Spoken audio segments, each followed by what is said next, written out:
Akala mo, nandito ka pa sa mundo, abang buhay ka na dito. Hindi, mamamatay ka din.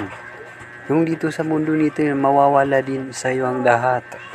Babalik ka sa kabilang buhay na doon ka abang buhay. Kaya mag-isip-isip ka, hanapin mo yung totoong reliyon, kagaya ng Islam, kagaya ni Rubin Padilla, naging baling Islam. Kaya mag-isip-isip ka dahil yung sa kabilang buhay ay napakalupit doon. Mga taong nila nahanap ang totoong reliyon, pinaparusan sila, naghirap sila doon, gusto nilang balik sa mundo, di sila makabalik.